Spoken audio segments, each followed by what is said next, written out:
Today we're going to talk about varying your combat scenarios. The goal here is not to make more interesting combat scenarios, though that might be a byproduct of adding side objectives to combat. In fact, what we want to do is have normal, plain combat be more interesting in comparison. This is also to say that your final confrontation with that bad guy, that climactic moment, should not introduce new gimmicks. It might use old gimmicks that have been brought along the way, but the story is already driving the entertainment, the tension. And by keeping your final fights basic, even simple, we embrace the showdown. The official, sanctioned fight between your players and your villain. Now, I don't want to belabor this point too much. It's not a great reveal, it's not a great secret. In Avengers Endgame, we're excited about Captain America versus Thanos because they've both been built up to this point, and we go in for a close-cut battle of just the two of them.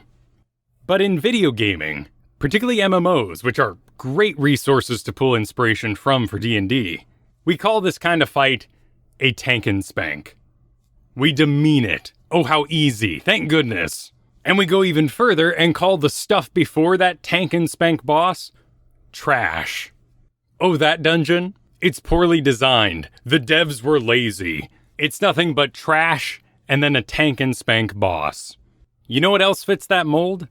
The 2014 film John Wick. The final fight is a fisticuffs in the rain. But leading up to that, he fights minions after minions in his own house, through a club, in a pool, a sneak attack during a long rest, a battle with an allied sniper, a gunfight while operating a motor vehicle. But then the final battle? Pretty plain. Gimmick-free, but it's exactly what we want. And they basically roll initiative. There's this break. They're walking towards each other. They discard their guns. Now imagine if every fight in the movie was like that. The movie would be pretty boring. This end would have nothing special about it. When you're playing a turn-based game, a JRPG or Pokemon, graphically, tactically, there's very little variance between a bug trainer, a gym leader, and the final boss. But for fans of those games, they know how different that initiative feels. That same song plays as the screen spirals. But this time it's personal, it's for real. And you get a little adrenaline rush, you get nervous, you get excited. You start really thinking hard about that first action, even though you always lead with Sandblast. So my first recommendation to you, to vary combat, is to acknowledge that initiative is a moment of tension. When you call for initiative in a trivial combat encounter, it is already dull. The camera is dramatically pausing on characters with no tension. It's like imagining the bad guy just standing there while the mighty morphing Power Rangers get into their suits. When your players are exploring a dungeon or making their way through a forest and they have a wilderness encounter, let the initiative be decided by the elements at the onset of that combat. And by doing so, you're embracing a more organic flow, and ultimately, it's going to feel less scripted. When you call for initiative, there's a lot of checking out that players' brains do because we are now locked in combat. There is nothing else to think about but to wait your turn. Your players are walking through a cave. Their passive perceptions are pretty low, but you say there's a stumbling of rocks down the wall. They make active perceptions and fail. And a Bahir assaults the first player in the march order. It lands a bite, that bite becomes a grapple, and because of its trait, the Bahir swallows them whole. You ask the second player in the march order what they want to do. And then the third, and then the fourth, and then we get back to the swallowed player. Look at how different that feels, compared to the rolling of initiative right after the failed perceptions. This feels more wild, more bestial. By all means, we should still have that structured, initiative-style combat when we get to the Grimlocks deeper in the cave. Ignoring initiative can also add spice to an otherwise trivial encounter during exploration. Let's say the players are making their way through an old castle infested with goblins. The party spreads out while exploring a seemingly abandoned barracks. But upon opening one of the doors, player 1 is assaulted by a goblin. If you call for initiative on that, You're declaring what is otherwise a silly, rambunctious moment a full-blown serious mode battle, when really it's just a small trap, a tussle, between this player and a goblin. They might call for help, other players might get involved. Some players might sit it out, knowing it's just a goblin. These are all opportunities for character interaction. But it's also performing the job of a fight, wearing a player down, spending their hit die, using a spell, all those player economy draining things that we want as DM. We want them to get to that final battle, missing a couple spell slots, tension in the air. The number one way for a DM to vary the feeling of combat is to make purposeful use of initiative.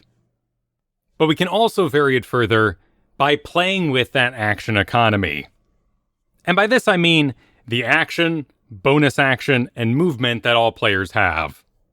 Let's say you've discovered you have a rather static group. You've got a frontline tank that keeps things very close to them, and you've got ranged characters that, after the first round, pick their position, stand there, and lob arrows or spells. If you were to add a battle where glyphs would appear below the player's feet and explode the next round, that would be an interesting way to force players to move a little bit. That would certainly vary up how they spend their movement action, or encourage them to spend it in the first place. We could also do this in the positive. The players are battling in their deity's church.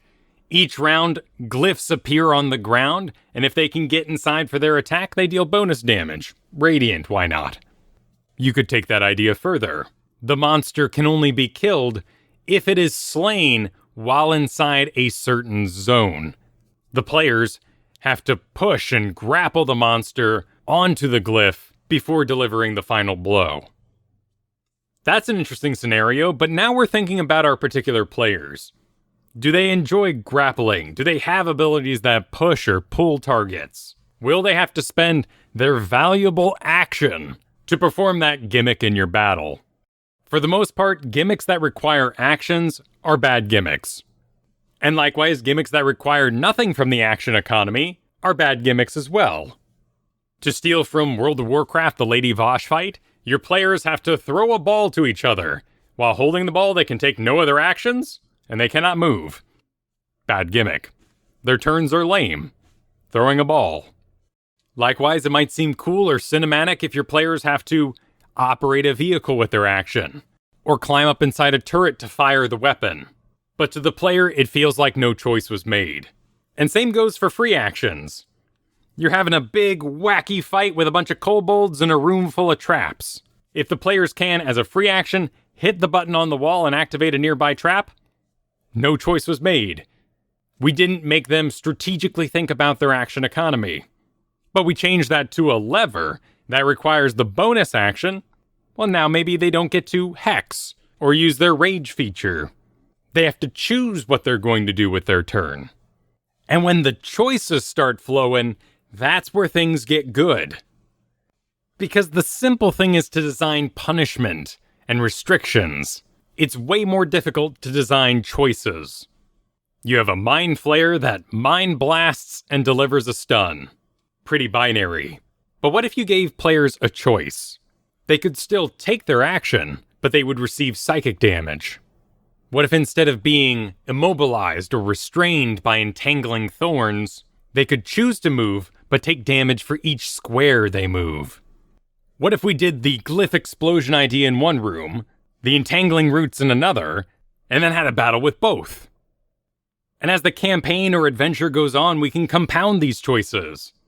What if you don't take damage from moving through the roots if you're holding a special flower from the goddess in your offhand? Your shield-bearing fighter, your dual-wielding rogue, has to make a choice whether they want to use that in their offhand. These purposeful tactical choices work so well because the players are inhabiting their character.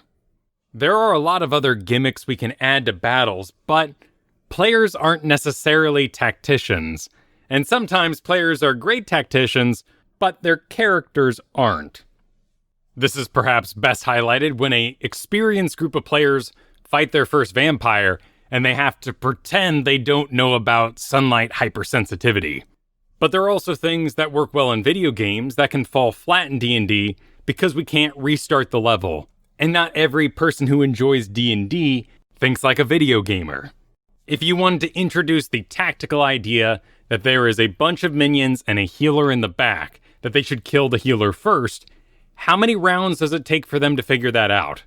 How bad does it feel as a player to have your actions nullified in a future turn by a heal spell? Does the barbarian player who is playing their character well continue to attack the first minion they met and ignore the spellcaster in the back? Surely that barbarian should be rewarded with inspiration, but it's not making a fun combat encounter. Instead, we'd be better off making something more clear. All the enemies, except for the spellcaster, are encased in invincible shields. Killing the spellcaster will get rid of those shields. Even better if, like our vampire, our players learn this before the fight. Got to make use of their knowledge. Of course, there's tons of other ways to spice up a combat encounter, gimmicks you can add. A chase sequence. Holding a point for a certain amount of rounds. An escort quest, having to keep a certain thing alive or protecting a caravan. Playing tower defense, stopping things from rushing past the players, going into the peaceful nearby town.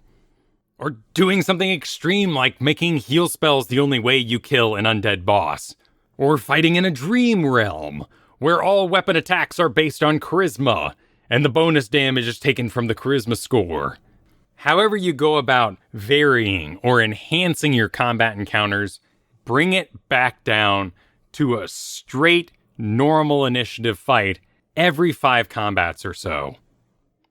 Not all final fights need to be plain combats, but players will appreciate when you level the playing field for a particularly important battle. And I've said it before on other episodes, but I'll say it here again. When you find that the players are clearly winning, end the fight. They will start budgeting their high-level abilities. They will, by use of good tactics, drag that fight out. Find a story beat, a moment, to have a dramatic ending to the battle and move on. And if you ever find yourself not sure of how to change up your battles, think about each one of your players in turn. If you have 4 players, design 4 fights. And each has an element that would favor the player. One fight has a sniper's nest for your ranger. Another has a broken bridge that could easily be teleported across by your wizard. Will that particular player use that element? That's not your problem. But you won't be flying blind. You won't have to make up everything, and it will give you a starting point for changing up your combats. But that's where we'll end for this episode. You can find more about the show over at kylefergusson.com, 2 S's in Fergusson. Find the link to the Discord there, or tweet at me at kylefergusson. Next week is a mailbag week. You can also use the contact link over at kylefergusson.com to send emails, questions, musings, and ideas for next week's mailbag episode. Music was by Brian Griffith, and I'll see you all for that first mailbag of Season 6 next week.